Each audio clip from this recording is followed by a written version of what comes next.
Whoa, here we are. We're talking to Australia today. Sally, how are you? I'm very, very well, thank you. I'm bright-eyed and bushy-tailed very late in the evening. Yeah, how late in the evening are you? About 9:00 p.m. Oh my goodness! Well, that's very good. So let's let a little story out. You and I did a recording for your podcast this morning at 6 a.m. But didn't you do another recording for somebody else in America or something first thing? I did. So we've done 6 a.m. just after lunch, and now we're doing evening, just all in one day, just because we can. Wow. Yeah. Isn't that amazing?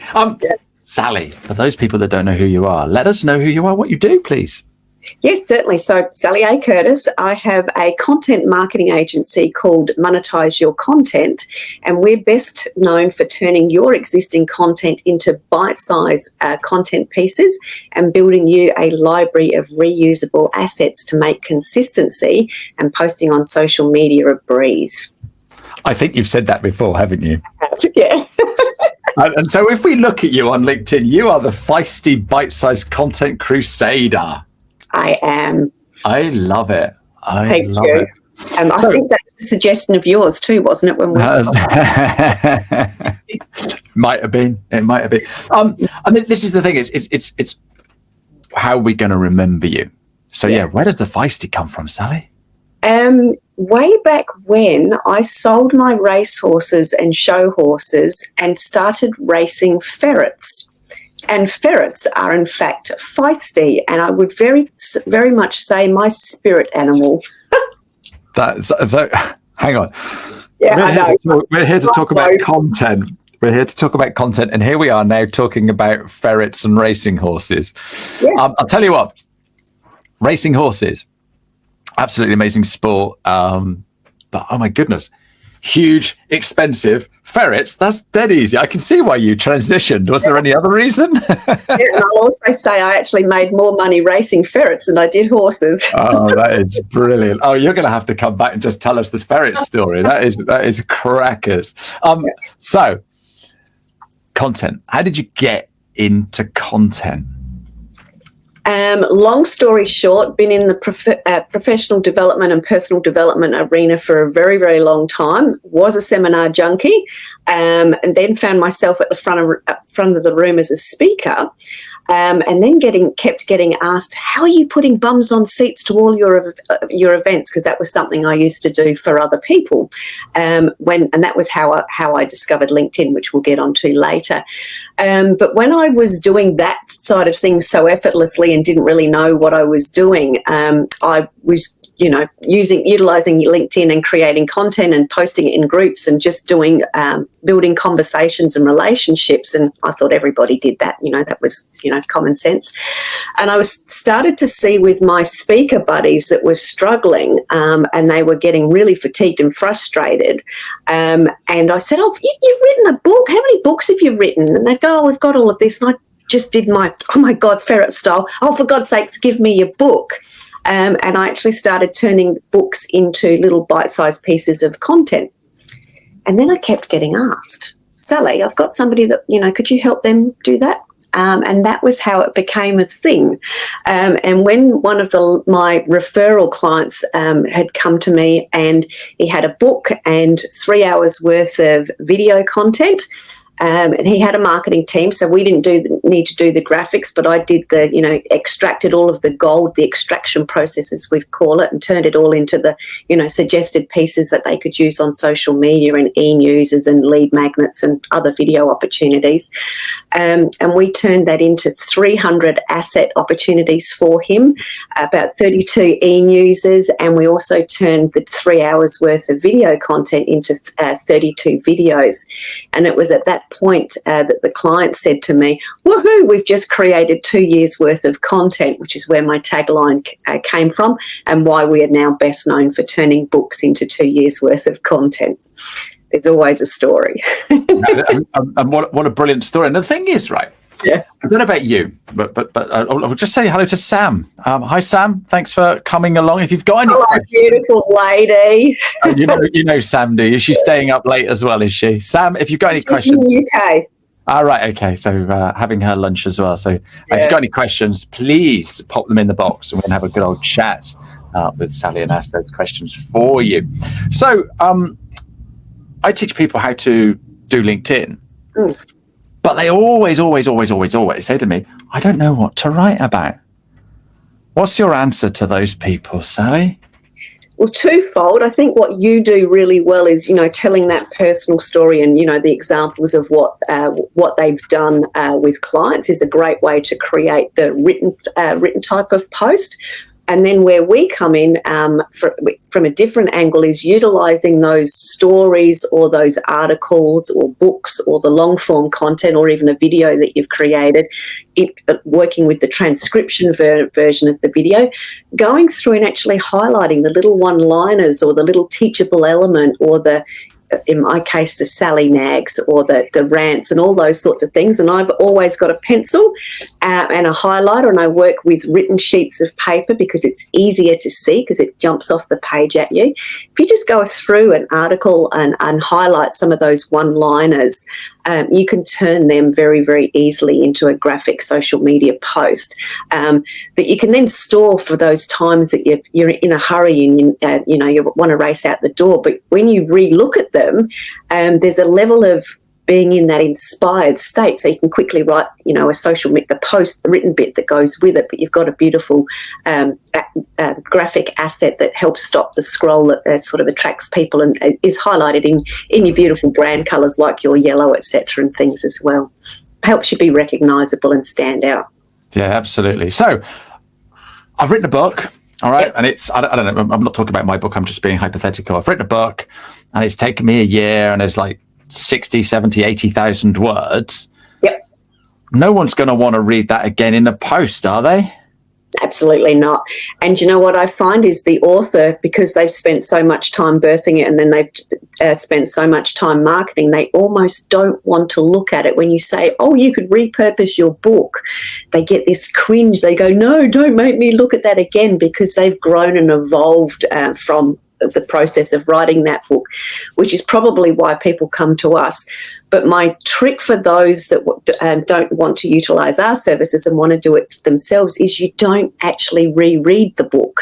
And you wouldn't expect your audience to read the whole book in a social media post. My suggestion would be look for things that jumps off the page for you. There's secrets into what to look for in the index page, and there's secrets to look at on what's in on the back page of the book. So there's a little Sally tip of, making it easier, but don't read the book. Scan the pages and see what jumps off the page and utilise your intuition versus overcomplicating it for yourself. And that's what we do all the time, isn't it? We overthink it and overcomplicate it. Yeah. What was the? It's better done than it's better done than done perfect, or not done perfect, or something. There is a saying. Directionally correct is the easy way I say that. Yeah, but do something, get something into action, that inspired action, get something done versus waiting for it to be perfect, because it never will be. No, and again, you talk to somebody that's written a book. It probably took them a year to write it, but it probably took them another 8, 10, 15 years to fiddle around and try and get it perfect and stuff like that. And you're like, just get that book out. Yeah, exactly. We just overcomplicate it. It's better to be directionally correct and out there and in somebody's hands, creating the next ripple effect or the next change, than it is waiting for you waiting for it to be perfect and no one ever seeing it. Yeah, and that's the thing, isn't it? Sam's saying, yes, simplify. We definitely need to simplify things. So what if I haven't written a book? Can you help me? Yeah, absolutely. Most people have got mountains and mountains of gold sitting on USBs, for example. They've got journaling jottings. They may have written some articles. They've probably been interviewed on a podcast maybe, or somebody might have interviewed them on a video. They may have Zoom recordings where they're talking to people. They may have live speaking events. All those sorts of things can be turned into bite-sized social media content. Right, okay. Yeah. So it's everywhere. This week, right, I'm doing my last ever LinkedIn Daily Habit workshop. So this is a workshop where I teach people how to do LinkedIn in 50 minutes every single day. Yep. And I record every single one, because if people are watching and they can't make it, and they can go on and watch the recording. In fact, I speak so fast that most people watch it back again later at half speed. so it's a 30-minute session. But the thing is, all of that information there is potential content, isn't there? Absolutely. And you know, I'm just, and it's just sat there doing nothing. Or it could be part of a membership site, or it could be a portal where people could go in and access it if you set it up like a course and all those sorts of things. This is where we sort of help somebody monetize that's got lots and lots of content. And there's so many opportunities that are hidden away that you can actually get out to the public, because most people, when they're prolific content writers like you are, they've got a message to share. They want to really help people, but if people can't find it or can't access it or don't know where it is, you know, you're not having leaving the legacy or the impact that you want. And there's simple ways that you can do that, obviously popping it up on YouTube and those sorts of things, or creating free access membership sites, depending on what you're wanting to monetize and what you're wanting to provide as service. So just depends on the individual, but there's lots and lots of opportunities for sure. Guess what I'm thinking now? Do you offer a service where you could look at someone's content and suggest Absolutely. Some ideas? Right, I need to have a chat with you then, because I've got over 600 videos on YouTube. Yeah, there you go. Isn't that crazy? Yeah. Yeah. I'll give you a very, very quick example, and that's why I mentioned the USB. I did a 45-minute presentation many, many years ago on the network, on how to define your wealth network, and I refound that out the other day, and the recording of it was stunning. And I had a training manual to go with it. Utilised ChatGPT, asked it to turn the training manual into 7 lessons, because that's how many video snippets we turned the 45-minute into. Within an hour, that was up as a course, as a free course on my website. Yeah, genius. It's so easy now with the tools that we've got available. I was just doing a coaching call with a new client this morning, and I was just doing some stuff in ChatGPT, and it just blew their mind. Yeah. Just blew them. Never seen it before, and you're sort of like, well, why aren't you using it? Yeah. We don't use it to just replace what we do, but oh my goodness, it's so good at pulling things out and telling us what we can do. Yeah. Making it clear in everyday language so people can understand it. I think you and I spoke this morning that and in relation to, I wasn't very good at English either. So trying to do a lesson plan, I knew what I needed it to do, but I couldn't have done it. Whereas I, popped the right prompts into ChatGPT, and it was able to create it. Had to fine tune it a little bit, but it got me 90% of the way there, and I didn't have to sweat over it for weeks and weeks and weeks trying to get it to make sense. So. Yeah. It's like owning a car but walking somewhere, isn't it? Yeah. Why would you do that? So there's tools out there. Absolutely use them. So what would you say the biggest struggles that people are having creating content? The ability to be consistent is one of the issues about why they're trying to create content. But the biggest one I find, particularly in our space when we're working with sort of the consultants and coaches and that's that type of thing, or the specialised businesses, is they actually create they've got their one book, or they've got their one signature program, or their one workshop, or the one thing that they do really, really, really well, and they're terrified of giving it away. Whereas that fear of giving it away is because they haven't unpacked their ideas, or they haven't worked out that there's lots of little teeny tiny threads that go into that big idea or that big thing that they deliver. And just understanding that they can create other content around it or support it, and talk about how they're serving their clients, and just unraveling, and we call it unpacking some of those ideas makes content creation, and then the fear of giving their good stuff away lessened because they've got that abundance. They've now got that abundance mindset, and as a result of that, they've got abundant amounts of content, or at least ideation that they can then create and into serving their clients. So the biggest thing is actually having enough to be able to create content, and obviously tools like ChatGPT help you brainstorm of some of those things and go from there. But yeah, have you heard of a guy called Daniel Priestley? Yes, one of my faves. He's been a mentor for over the years with me. Absolutely, top bloke. His thing is give the book away. Absolutely. Isn't it? Don't sell the book, give it away. Yeah. And I think that's the thing.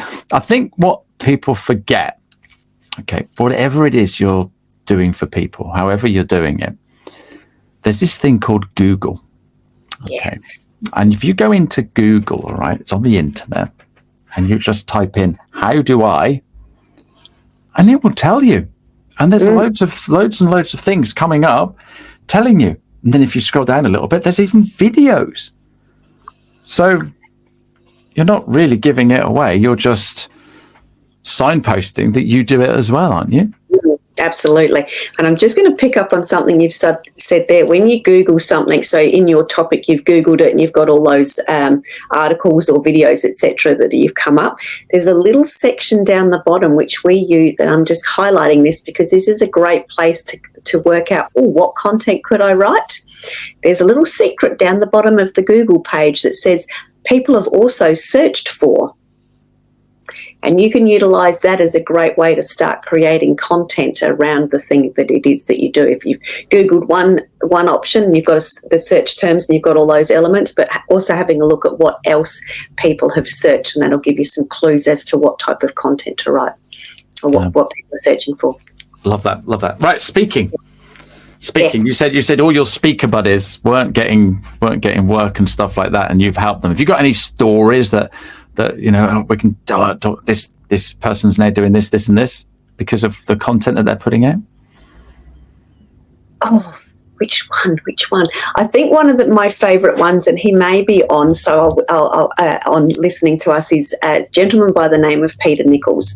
And he's in his 80s, and he helps people transition from retirement to a life of joy, remembering all the things that they used to enjoy when they were younger. So helps through that process and that identity crisis that they sometimes have, and that transitional process that they go through. And what Peter's done really well is, yes, he has written a number of books, and we have actually helped him repurpose a number of those books. But what I've really loved about Peter, because he's so passionate about what it is that he does, and he seizes every opportunity, and he knows that my Sally Nag is all around consistency. Whenever he's been interviewed a lot, because as a speaker he's been doing some workshops, but he's also been asked to come and speak or be on panels and those sorts of things, he's actually reshared those or turned them into little bite-sized pieces, because we've helped with either those, or we've helped him provide the template so he can do those sorts of things. But he's repurposed into little bite-sized pieces and then redirected them back to the full episode. And just as an example of one of ours where he did that, he's had 400% more views to his episode on our show than any other guest, because of the process of what he was doing with these little bite size and redirecting it back to the full interview.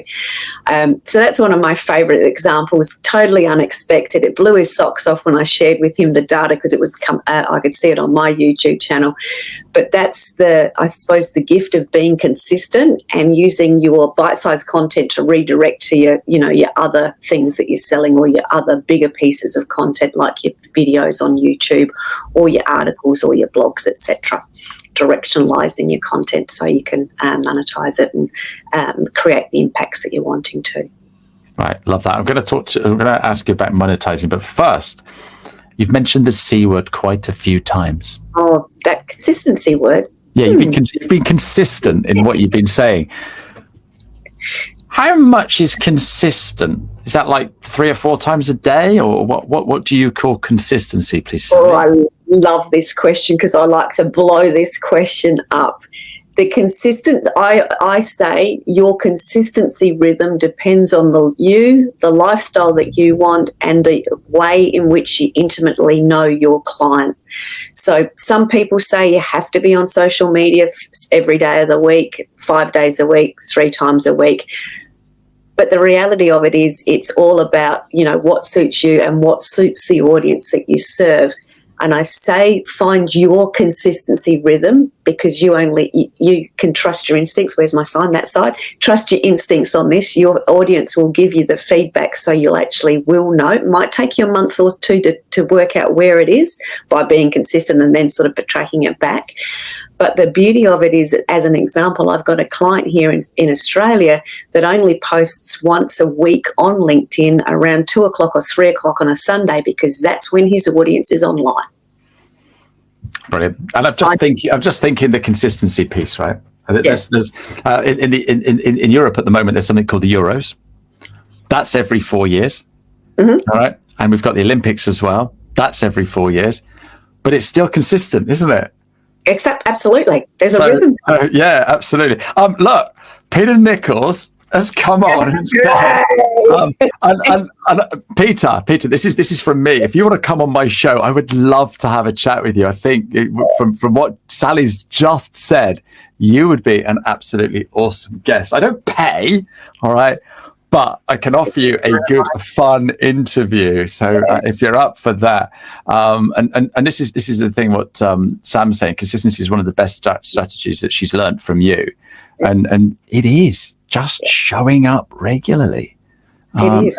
Everybody, they see content creators doing 3 or 4, Instagram and TikTok, like 17 videos every day we've got to do, and you're like, it really doesn't matter. And one of the things I tell everybody on LinkedIn is that less than 5% of people create content. Yeah. So if you create one piece of content every single week, like your friend at 3 o'clock on a Sunday afternoon, you are then going to be consistent, and people are going to notice you. And look at that. Peter, I love you. Thank you so much. Connect on LinkedIn and we will make that work. Thank you. Beautiful. So the other thing, monetization, you've said that word a few times as well. Mm. So, because some people just like putting content out there. Some people, they pay to create the content, so therefore they need to see a return on their investment. Yeah. Come on, let's spill some beans on monetization, please, Sally. For us, the way in which we monetize is we help with the content that we create. Part of the plan is, or strategy and plan is, what are you selling into for the quarter? What's your sales goals for the year? E.g., are we selling into a workshop like you do? Have we got a book promotion coming up? What are the big key dates? And then the content that we create a range of different visual campaigns. So we've got, positioning campaign visual campaigns called positioning campaigns, where we're positioning you as an expert or asking questions for engagement, and there's a variety of other ones in there. So what we're doing to help monetize the content is actually helping that content directionalize the audience, because if you're easy to consume, you're easy to buy, because you're leading people on a journey to your next, whatever the next thing that it is. So there's that angle from the monetization, because we're directionalizing them into your sales process. But the other thing is, it's actually about connection, conversations, and then conversions. And content and conversations go hand in hand in having a humanized marketing approach and actually connecting with your fellow humans. And that's where we really help our audience monetize, is understanding that the content has a purpose to help you have the conversations.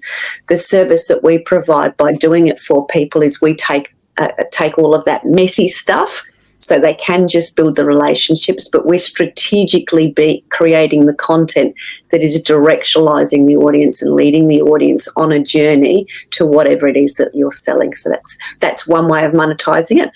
Then obviously, if you've got things within a book chapter I did the other day that was 8 pages, it was a compilation book, and we pulled 32 videos out of those 32 tiles out of those 8 pages. But I also said to her, hey, you've got a really good checklist here, which could be a lead magnet, so it could be a free giveaway to get people on your list. And then I said, here you've got some really good, elements that you could turn into a course, and you could potentially charge a small amount for that course. So they're different ways that we will look at content, because we've got fresh eyes and go, hey, you've got opportunities here to monetize. Again, depending on what the client's strategy is and what they're needing it to do. But I see that stuff because I've been over so many people's content, and I love a good personal development ritual. So I'm still that junkie, so I still see all those elements within people's content for sure. Fantastic. This we've nearly come to the end of the show, Sally, but here's a little testimonial for you. Sally has a wonderful, calm way of working with her clients. I know, because she's helped me. So thank you for sharing that, Sam, because we're not very good at saying how good we are, but if someone else is shouting about us, then I think that's absolutely superb.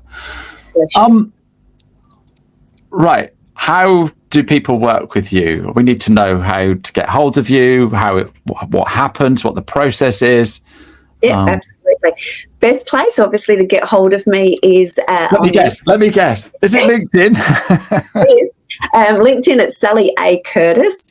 I love to have a great conversation with somebody, find out what you're wanting to do, what's getting in the way, and then working out what it is and how we can actually work together. So I always love to have a great conversation.